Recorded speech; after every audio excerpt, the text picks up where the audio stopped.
Assalamualaikum. Today I am here with a new recipe. Have you tried any of my recipes? Let me know. And for more video, start soon and subscribe to my channel. Let's start.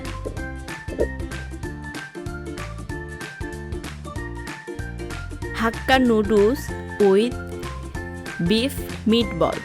কি লাগছে দেখে নিন।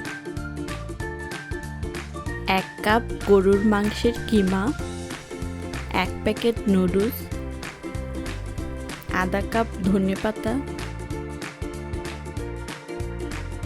আধা cup লাল পেঁয়াজ, 1 cup bell paper, 3 চামচ olive oil, 1/4 chilli flakes,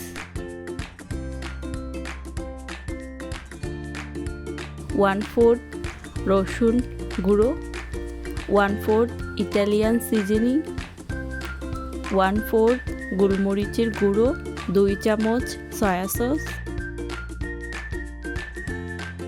2 চামচ tomato ketchup, লবণ স্বাদ মতো।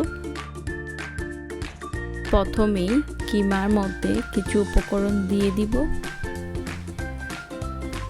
গোলমরিচের গুঁড়ো,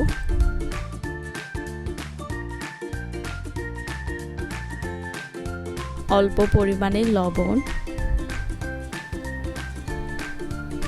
লবণটা খুব সাবধানে দিবেন যেহেতু সয়া সস ব্যবহার করছি। দিয়ে দিচ্ছি হাফ সয়া সস,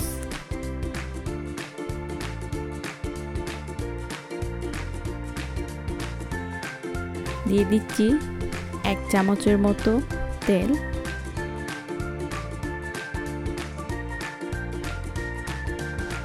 এক চামচের মতো টমেটো কেচাপ, দিয়ে দিচ্ছি কিছু ধনেপাতা। সবকিছু এখন ভালো করে মাখিয়ে নিব। মাখিয়ে এই রকম সাইজের বল বানিয়ে নিলাম। সবগুলো বল এভাবে বানিয়ে নিলাম। আপনারা যে কোনো শেপে তৈরি করে নিতে পারেন। আমার টোটাল 9টি হয়েছে। প্রথমে চুলায় কড়াই বসিয়ে একে একে সবগুলা মিটবল দিয়ে দিব। সব কিছু দেওয়ার পর দিয়ে দিচ্ছি ঢাকনা 3 মিনিটের জন্য। 3 মিনিট পর ঢাকনাটা খুলে নিচ্ছি। দেখুন কতটা পানি বের হয়েছে। এখন একটু উল্টে পাল্টে দিব। আপনারা খুব সাবধানে উল্টে পাল্টে দিবেন। আর আমি লো হিটে রান্না করছি। এখন আবারও 3 মিনিটের জন্য ঢাকনা দিয়ে দিব। 3 মিনিট পর ঢাকনাটা খুলে নিচ্ছি। দেখুন আমার মিটগুলার পানি শুকিয়ে গেছে। আমার মিটগুলা হয়ে গেছে। এখন একটা প্লেটে নামিয়ে নিচ্ছি সবগুলা। আপনারা যদি প্রথমবার করেন বুঝতে না পারেন যে মিটটা হয়েছে কিনা, আপনারা একটু ভেঙে দেখতে পারেন। প্রথমে একই কড়াইয়ে দিয়ে দিচ্ছি বাকি তেলটুকু।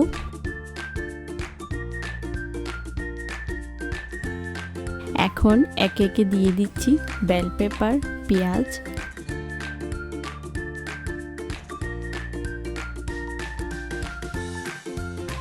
সাথে দিয়ে দিচ্ছি রসুন গুঁড়ো।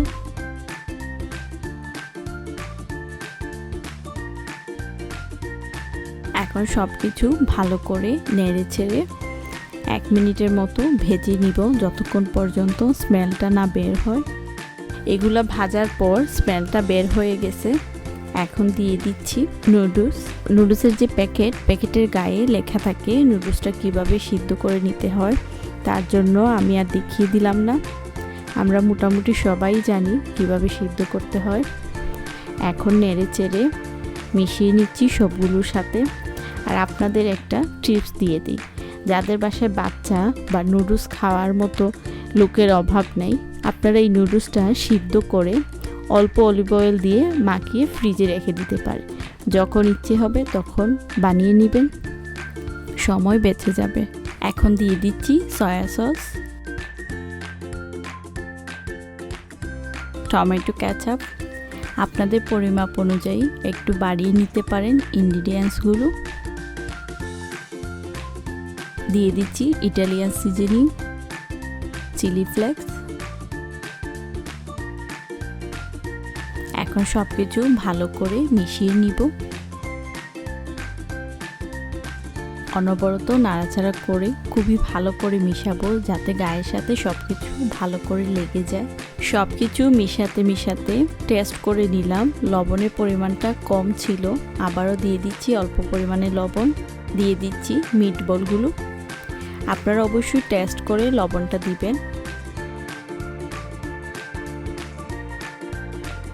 এখন সব কিছু আবারও ভালো করে মিশিয়ে নিব।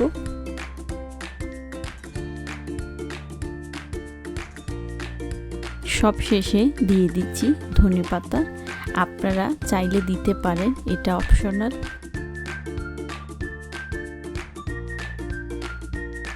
সুন্দর করে সাজিয়ে গুছিয়ে চলে যাচ্ছি পরিবেশন।